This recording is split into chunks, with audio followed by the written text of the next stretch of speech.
the recording studio. I am Jody Whitesides, and this is Chris Hellstrom. Good morning, Jody. How you doing? I am alive, and I'm bouncing around on screen because I can. There you go. Good as reason as any, right? I think so. Yeah. Are you having a good week? You know, I can't complain about my week. I mean, I could, Good. but I'm not going to. Yeah. Yeah. Good. I mean, Awesome. Yeah. I guess I'll let it out. I didn't get the theme that I was working on. Yeah. No, that was disappointing, but Yes. you can't win them all because after all, where would you put them? I would. I'd put them all on a wall, but Yeah. no, I did not get it, and I'm a little disappointed with that. Damn it. Yeah, I can see that. It's always, you always hope for that one. Oh, I'm going to get this one, feel good about it, and you always do your best, but sometimes just doesn't happen. Yeah, especially when they come back with some asks for changes and you make the changes and still didn't get it. Fucker. Yeah. It is. Well, you when you in that business, you gotta have thick skin, I suppose. But it doesn't mean that it's not disappointing when it doesn't turn out the way we want it to. Yes, and for as thin as I look, I have very thick skin. Good for you. That's a good attribute to have. Right? Yeah. All right. So we're moving. Oh, you know what? We made a joke about this earlier in the week. Yeah. Because I was actually doing what? Layering guitars? I was. You were. What were you doing? Refresh me again. Oh, On that's the right. theme. You were doing a session. Yeah, that's right. On the theme. Yeah. On the theme that I was writing, I was layering guitars. So what you're telling me is that this actually happens? This actually happens. And we're now into part 2 of our arc, our 4-part arc of layering guitars and why we'd want to do it. And today we're talking about what? We're going to go into a little bit more detail of how you might go about doing just layering and how you can create some contrast. In last episode, you'd have to go back and listen to, but we talked a little bit about some different methods of how you might do it. Now we're actually going to get into a little bit more detail of creating contrast with different sounds and all this kind of stuff. Yeah, I like it. I like it a lot. Yeah. So, I think we'll just dive right in, shall we? Let's not keep the suspense going. Make it head first. Make it head first. So we mentioned already that we want to create contrast, or at least make something sound fuller and bigger.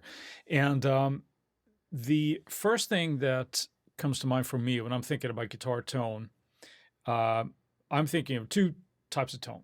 I'm thinking either something really clean or something with some distortion. Clean or dirty? Clean or dirty? Clean or dirty, or then distortion, right? So there's all this gray area there, but that's kind of how I'm thinking about it. Okay. So I'm rolling with that punch. Yeah, and this is something that we touched on a little bit in the last episode, but we talked about how much distortion. Yes. And we talked about how it is very effective to actually roll back to a little bit less than you think that you might need, and you still get that big, thick sound, right? Especially if you're layering things. Yes, layers, thick. Yeah.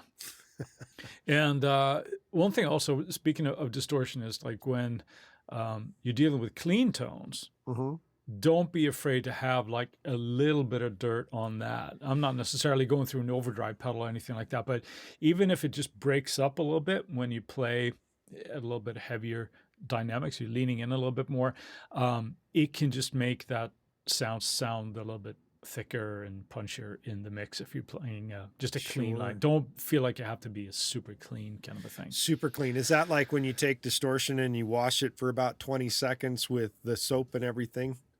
I'd go 30 seconds. Yeah. Clean it up that way. Right. Yeah. Rub some alcohol on it and really, really squeaky clean. What kind of alcohol? Because this is interesting. Could you Clorox bleach it with alcohol? No. That would be a bad idea, wouldn't it? That would be a bad idea. Yeah. Yeah. Inside a joke.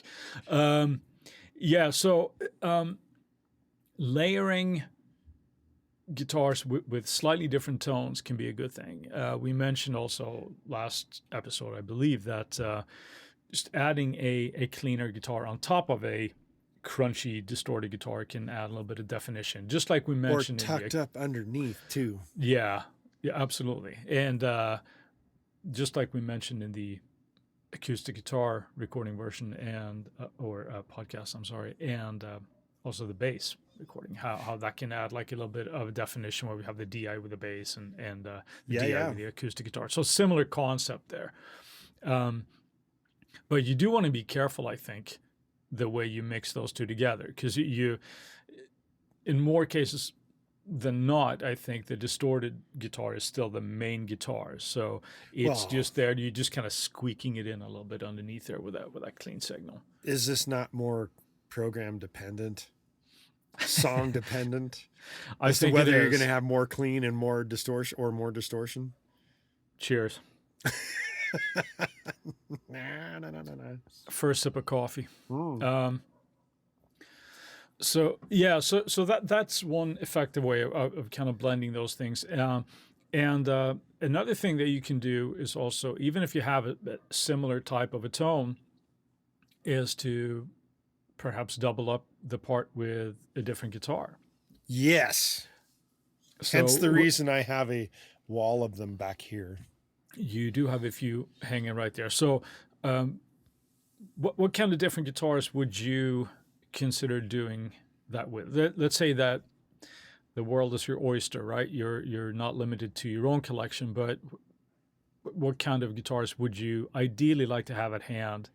Oh man, if I did that, I would never get a song done because I'd be constantly recording guitar part after guitar part after guitar part. If I had if I had every guitar at my hand, I'd have a track. I mean, I don't even know if they make a DAW with enough ability to do that many tracks. Yeah, you'd go all darkness on it and just do 100 guitar tracks. 100 guitar tracks at once. That would be awesome. Right. Yeah. No, in the video, which tends to get cut off a little bit, usually ends up at my shoulder, but on the widescreen version of the originals, there's a wall of guitars. Well, not a wall of them, but quite a few guitars hanging on the wall. Every single one of these guitars is comprised of a different type of wood and has a different pickup structure to it. So that's why I have like all of these like right here, right at my quote unquote fingertips, so that I can just grab a different guitar, quickly make a note of it in the DAW as to what I'm using for what, and then I go and do a track for it. So for me, why would I use different guitars? Because each one of them has a slightly different tone, a slightly different sound, a slightly different frequency that it's working with, so to speak. And that gives me that slight variance from having the different guitars. And the why we do that is because of what I just mentioned, the different tones, the different types of woods. These get you different frequency responses, so on and so on. Yeah. So the idea there is, the way I'm looking at it, different pickups like humbuckers, single coils, could be a telly, could maybe even be like a 335 type of guitar, right? Could be more esoteric stuff perhaps, but maybe which is like what most of mine is esoteric. Yeah. But could be Gretches, things like that. Just something that's going to sound a little bit different. And even then, if you have, like you mentioned, Jody, like say they have a couple of guitars that all have humbuckers in them. Even if they are different humbuckers, they're going to have a little bit of a different sound. So that could be a really effective way, if you have that at your disposal. I got one amp and I got this, but hey, I got two different guitars. So maybe try layering those to get that bigger, juicier, thicker sound. Yeah, juicier, thicker, steaky. Yeah, definitely. So that's a great way to kind of create a little contrast there as well. And so now for most of the stuff that you do though, what's your, at this point, I know it probably changes day to day, but what's your go-to guitar that you tend to, the first one that you reach for when you're tracking guitar? What is that? Well, like you said, it changes day program to day. Dependent. It is program dependent. Cheers. Yeah. Thank you. Yeah. Yum. Most of the time, actually, quite often, because of most of the material I do, if you're watching the video here, it's going to be this particular guitar that looks sort of like a cross between I guess a kind of Telly-esque kind of body. Yeah, I would say that. But it's not a Telly. It's a Joe's Guitars Diner guitar, which is made out of old guitar, or not old guitar. It's made out of old diner top. Yeah, the top on it is. The top on it is, and then the back is, I believe it's alder, but I could be wrong. Yeah. The neck is maple. That guitar tends to be closest to me because I just tend to play it the most. But that has a Seymour Duncan. Well, it doesn't have a humbucker? Seaman Duncan, but it has a Seymour Duncan. It's Dunking. No, but it is a Seymour Duncan, right? It is a Seymour Duncan custom. Do you know? Custom. Do you remember which model? It's the custom. Just like you just said. Huh? Just like I just said. Yeah. Yes. And no tone knob, straight up just volume. Even though the volume knob says tone on it. It's the a volume knob says tone, but it is not a tone knob. It is strictly volume. So it is straight, just hardwired for volume and guitar sound, as unadulterated as possible. Yeah. From the guitar, that is. Right. Yeah. Yeah. Okay. But that being said, when we're talking about contrasties, let me grab this one over here on this side. That we've talked about this before. It's the Affinity Squire Strat that I have. Yeah, that I have top shelf implemented guitar. Top shelf guitar with top shelf pickups, the Fishman Fluence. Right. Pickups, which get an entirely different kind of sound and vibe going. And I guess you could say it's adulterated in a sense because it has the tone knobs per certain pickups. It's got the 5-way switch and the volume. So, yeah. So if you got, that's two fairly different tools that you got there, right? So very different tools, yes. So even the tonal variety with just two guitars and layering that is a great way to get, a breadth of sound, I suppose. Yes, sir. Mm-hmm. So it would be, I think, in a perfect world, it would be great to have, a Telly, like you said, a single coil type of guitar, like Strat type of thing, something with a humbucker, maybe even like a hollow body type of thing, maybe like a 335 or something, just so you can get all those colors to paint with. But if you don't have that, you could even, mess around with pickup configuration if you have more than one. If we're gonna kind of go off on the deep end of like differences in types of guitars, I've got one that's extremely different. Oh, this one back here, which is the Don Grosh nylon string, actually body wise, this is quite a Telly style body, isn't it? But it is a nylon string electric. Yeah. With where the pickup is somewhere underneath the bridge.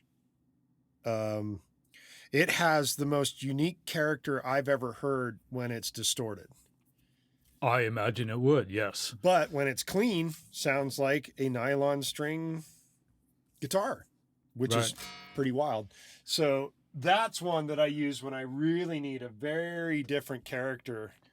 Yeah, so that would fall firmly into the esoteric, very esoteric right on the world, but it also works really well for clean sounds for nylon string type things. It's not quite acoustic, but it's still very nylon string sound. Yeah. So that gives pretty good overview, I think, of layering different types of guitars to get different tones. Yes. Now, what about amps? Amps. Yes. What about them? Do you like them? No, absolutely not. I have a ton of electric guitars here, and I hate amps. Yeah. On a little bit of an ace, I went down the YouTube rabbit hole here the other day, and for as much as you and I are both fans of amp simulations and plugins, that kind of thing. Yeah. I was watching about different mods on tube amps and all this kind of stuff. And while in older episodes it might have sounded that I had a little bit of a hang up with tube amps, that's not the case at all. I think it's a lot of fun, and going into that super nerdy stuff. Of course. It's just that in my my day-to-day workflow here, it just doesn't fit into that. But I went down, like I said, the YouTube rabbit hole and watching amp mods and all this kind of stuff, and it's a lot of fun, man. It's a lot of fun. So, but anyway, so today. Why would we use different amps? Is that what the ultimate question is? I think that's what I'm trying to say here in a very, very roundabout way. Yeah. It's the same concept as the guitar. It's different colorations. Every manufacturer of amp has a different vibe to how they approach amplifying an electric guitar signal. And if they include distortion with inside that amp of some way of making it, they all have different ways of approaching getting that gain and that crunch and that aunch or whatever you're going to call it. Yeah. To dirty up the sound when you're not going to soap it out and clean it. So that's the primary reason. So whether you should use a Marshall or a Peavey or a Boogie or a Soldano or an Angle, all that, or even a Wizard amp, whatever amp it is, it comes down to personal taste at some point, but having more than one kind of amp is beneficial to get that different sound as well from each guitar, because each guitar is going to react different to each amp, essentially. Yeah. So, and even if you have sort of amps that are in, let's say, the same family, like you kind of mentioned, like a Soldano or a rectifier or a PV 6550 or some high gain amp. Yeah. Right. If you have slightly different tones just set up, even if it's just slightly, it increases that breadth in the sound. Right. So even, to most people, it might sound the same, but, in the grand scheme of life, in the spectrum of audio, it is not the same. It is not, and together that they blend and make something really, really nice and hopefully. So it's not always true. Yeah. Well, no, it's not always true. But then you haven't done your job dialing in the amp or the recording thing. Exactly. So just even if you have that, just different tones. If let's say that you're a metal player and you're using exclusively high gain type of amps, right? Effective way is to just, maybe one you have a little bit more mid-range, or one's a little bit cleaner, or just a slightly wait. tone. Hold on one second. Did mid-range just come out of your mouth? Yes. I talked about mid-range. Mid-range is important. I think I'm ready to quit now. I think I just heard everything. Was it something I said? It was mid-range. Yeah. You've never been a fan of it. That's not necessarily true. I'm not a fan of too much of it because I think it makes it sound very honky and nasally like this, and of that I'm not a big fan. That's why you hated my Groove Tubes amp. It had a lot of mid-range. Yeah. I was like, hey, let's boost 400. Yeah, that's going to sound great. Because that's another amp type right there. Groove Tubes. They made some really nice amplifiers. Yeah. I'm just saying. I liked it. Yeah. No, it's. I mean, I still got anything that you have that you can just dial in and know how to work. This kind of goes back to the old adage that we keep saying, right? Knowing your gear, play around with it. Yeah, and being comfortable. And certain amps, sure, they might have a sweet spot where they do what they do really, really well. They do, but tweaking that, but knowing how to get that out and working around that, because I think with a lot of amps, it's not like, I can only do one thing. Right. Yeah. So messing around with that, I think, is a good thing to be able to do. As a matter of fact, why don't we do a 2-Minute Tuesday tip on that, and we'll show some audio examples of just layering different guitars in slightly different tones. Oh, right. That's a great idea. I like it. Let's do it. All right. Yep. So we'll do that. Awesome. Yeah. So guitars, different amps, when you're tracking, we're still tracking at this point. So, yes. And in addition to the amp, whether you're using a live amp or a software amp, another thing that makes a pretty spectacular difference in the tracking process is the type of microphone and where you place it. Of course. Makes a real good difference. Well, even makes a big difference. Makes a big difference. Because an SM57 is not going to sound like a 47. It's not going to sound like a 4038. It's not going to sound like a 414 or a C12 for that matter. So all of those, like, you can have your amp, you dial it all in, you could stick a mic on it, and all of a sudden you're either probably going to go, oh my, that's the greatest thing since sliced bread, or ew, that just sounds absolutely awful. So Yeah. the microphone can make a big difference in your tracking as well. Yeah. And if you're going to try different amps in your tone, one approach that you might have is actually to share the same cabinet so that you have the same miking configuration and just swapping out the head. Yeah, you could to do see. that. So, or you want to go nuts. But we also talked in the last episode that you want to kind of plan this stuff out when it's Plan time it to out. record. That's Yeah, right. you don't want to go just, oh, let's do this and let's do it. Well, yeah, if you have the budget for that, like we said, fantastic. That's when, But well, and that's when you hear those stories of like, man, we spent a week getting our guitar sound. I yeah, think probably one of my favorite YouTube videos that I've seen on that has to be with Eric Valentine and the sure. guy Josh Hom, Yeah, Josh Josh Hom from just yeah, Hom from Queens of the Stone Age, yeah, talking about how they got that guitar sound, and then they actually go through and show you what they did, and it's like they spent time on that. yeah, It's not like they just walked in and said, "Oh, we're going to do this," blink, and then they were set up in 5 minutes. No, they spent like a week, I think, yeah. And you getting want that to talk sound. esoteric, you know? Yeah, and Yeah, that's where you're getting into that esoteric thing. But there's so many people like Josh's guitar sound. It's like you got to thank Eric Valentine for coming up with the means of doing that. yeah, So yeah. At least on that project. But yeah, I mean, it is. It is again a lot of fun to kind of mess around with this type of stuff, right? So if you yeah, have the yeah, option, just like go nuts. It is really really a lot of fun. But when you're under the gun, it helps to have an idea, a an clear idea. idea. This is what we're going to go for. Yeah. Yep. So, all right, are we Oh, done? Kind of like, whoa, oh, one something's more being thing. mentioned. Oh, yeah, one thing I missed.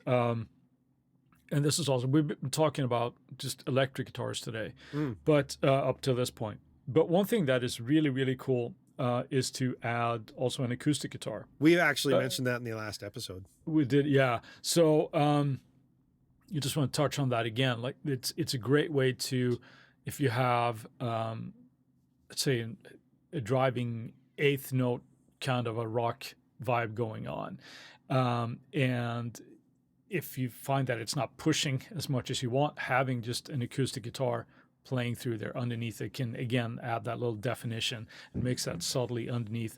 And here I wouldn't be super concerned with getting the most pristine acoustic guitar tone because I primarily almost want that percussive attack, right? So exactly that. So maybe we'll throw that in on the Tuesday tip as well if we have time. We'll see. They're so short. They're only 2 minutes long.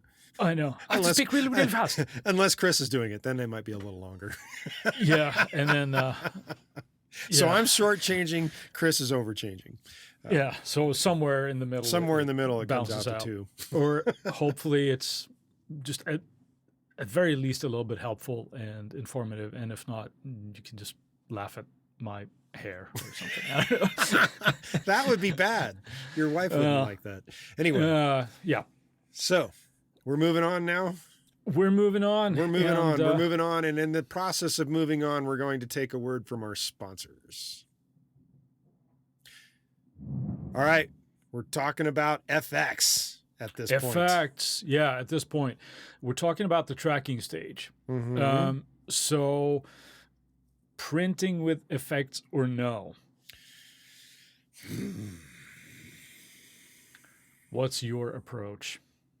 My general approach is nada. Like the big old X. Don't. That's Don't do just it. me. I don't do it. Not very Right. often. It is extremely rare for me to do it Yeah, as a guitar player. right. Yes. I would do it only if it's an integral part of the guitar part. Let's say that you're doing. There are ways around that. There are, but let's say that you're doing the Edge U2E kind of a sync delay type of a thing, Yeah. and you know that that's what it's going to be. I Mhm. would print that. However, I would try to print that if possible on a separate track. It's always possible. Well, it That's is how I'm possible. talking about get around Right. it. But You but it can record also, that clean and you get that pristine guitar and you let the guitar player hear all the effects, but you record it somewhere else. sure, but it also depends a little bit on how said guitar player gets his tone. If Sure. they have, I mean, if you're lucky, they have it in their effects loop of their amp or some sort of outboard gear, which would be great. If they Yeah. don't, well, they have it just they're running through a bunch of pedals for their dirty sound or whatever, and the delay is in front of the amp. It gets a little bit harder. But in those That's cases, what an AB box is for. yeah, I'm just playing devil's advocate here. Okay. But I'm just saying, there's AB yeah, boxes. I own one. I say for me that the golden rule that I would use is I would print the effects only if they're integral to the performance or the part. If Well, we yeah, know they're going to be there. Sure, but Yeah. I'd allow it to be printed, but I'd probably redo it in the end. Yeah. That's just me. No, yeah. No, it is true. Cause I mean, you ideally, see, I'm torn here because ideally I'd like to have the most control I can at the mixing stage. And I don't want to be faced with a decision where, or a situation where like, oh man, that delay sounds great, but it's too loud or there's not, too loud is worse than not enough. I've just thought of something that I need as a producer. What is that? I've just thought of this. I need a replica of the Infinity Glove. Okay. You're using a reference I'm out of the loop on. Marvel, Infinity War, Thanos That's why had the Infinity. I don't know if it was called the Infinity Glove. I could be very wrong. However, it had all the Infinity Stones in it and gave him the ultimate power of the universe, so to speak. You're talking to me like I should know what you're talking about. You should know what this is. I'm the guy that hasn't watched the superhero movies. So that was me. Yeah. Okay, do go on. Well, then you take that ultimate control by you record the guitar player with an AB box. You get your A signal. He gets his B signal, which takes him through all of his gear, and you can record and print that. But with the A signal, you can go and recreate the guitar sound, the guitar tone, everything else that you need. And if there's an actual need to clean up or time correct or do what have you, because his intonation might suck or something, you can fix that and recreate all that pedal stuff that he's done. Yeah. And make it better. And that's part of that Infinity Glove power. Yeah. I would have used my Infinity Glove power to make sure he has an intonated guitar by the time we start tracking. But well, we've talked about this in the very early episodes of the podcast, Yeah. but sometimes you get unlucky. Yeah. Yeah. Or as we talked about before, maybe he's using too light of strings and he's getting excited and he's bending his chords. Yeah. That's right. But anyway, yeah. So there are several. We do, and we could nerd out on this for a very, very long time. Right. So are you going to go on and explain exactly like what effects are the best that are printable? Yeah, sure. I would say, when I'm thinking of effects, generally when it comes to guitar, I'm thinking time-based effects like reverb and delay, right? Or I'm thinking modulation effects like, phasing, flanging, chorusing, that type of stuff. And of course there's more, but that's general. More. Yeah. And again, there with even if it's a modulation effect, if it's let's say that there's a part that he uses a phase 90 or something to kind of get a Van Halen-y type of a thing on a lead, and then cool. Yeah. Then I would say, okay, sure, go for it. If we can make that happen, that would be a case where I wouldn't necessarily print that on a separate thing. If that's your sound. It's also that sort of like Eddie Kramer thing, right? Commit to the tone as well. Commit to the tone, exactly. And not just kick the can of decision making in front of you. Well, but my concept of infinity control is not about kicking the can. Yeah, but now we're dealing in reality. Yeah. So there's no Infinity Glove for you to use here. Damn it. But yeah, I'm sorry, Captain Bringdown. But no, so But reverb is again, is one of those things where unless I have to, I wouldn't like printing it. And if I have to print it, I'm printing it on a separate track. But you just said a moment ago that that was a printable effect. I didn't think so, but I wasn't going to disagree with you. Well, it is if it's, if it's something that, no, this is the way it's going to sound, but more if it's an effect type of thing, like it's a pronounced part, like this is supposed to sound like it's drenched in reverb, and it's not like, would that be if it was like a Strymon? Well, whatever the pedal might be. Whether it's that or like a TC electronic, like Hall of Fame reverb or whatever it happens to be. If it's more like air quote effect type of a thing, and not just, I like to add a little bit of room to my rhythm tone. You know what I mean? If it's just that, I would rather have that be the actual room or add that kind of stuff later. But if it is like, this is supposed to sound like it's, the apocalypse when this guitar comes in, right? Then I would, if we can get that effect, what's intended, then great. But not in the sense of just being, I'd just like to have a little bit of reverb on it. That's just my way of thinking. And I hate to sound like a cop-out here, but it really depends on what the part is going to be. If it's a player, let's say it's like more of a country track, and the player has this, I got to have my spring reverb here to get me in the vibe, then yeah, go for it. Absolutely. Then I wouldn't go like, okay, no, we're going to do that afterwards, But so I guess the bottom line here, we're painted with broad strokes here, but the more integral it is to the part, the more likely it is to be printed. Yeah. I get it. So what we got? Like, we got different guitars to create different sounds. Yes. Different amps. Even if it's just slight variations to it. Different pickups. Different pickups, part of the guitar thing, right? Different pickups could be from ranging to small changes to something completely different, like esoteric, like you meant your electric nylon there. It could be different amps from different manufacturers, but it could also be something where it's just like something you found in a pawn shop somewhere, that has a weird kind of sound. And then, of course, any kind of effects that can create contrast there again. But during the recording stage, if it's integral, keep it in there. If not, I would prefer to add it at the mixing stage. Just I for that, agree. That control. Yes. Yeah, I'm with you on that. Right. Yeah. So the only thing I would like to say to sort of round this off would be, it's not like we have to necessarily paint ourselves into corners, but let the style of song be driven by the history of that kind of music, right? What I mean by that is, you're not going to do surf guitar with like dry as a bone guitar. It's generally got heavy spring reverb on it.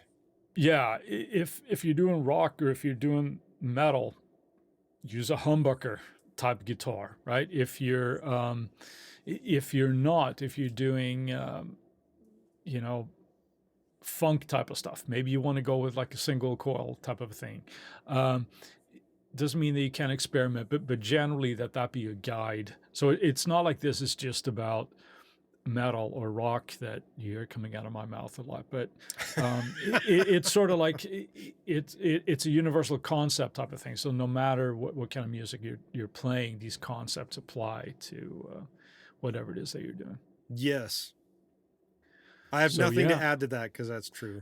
Me neither. So I guess we'll end it there. Is that it? I think we're done. Woo. I think we'll do that, and then we'll move on to episode 3. Yeah, stay tuned next week for episode 3. All right. Thanks, Jody. Have an awesome day, all right? You too. Bye.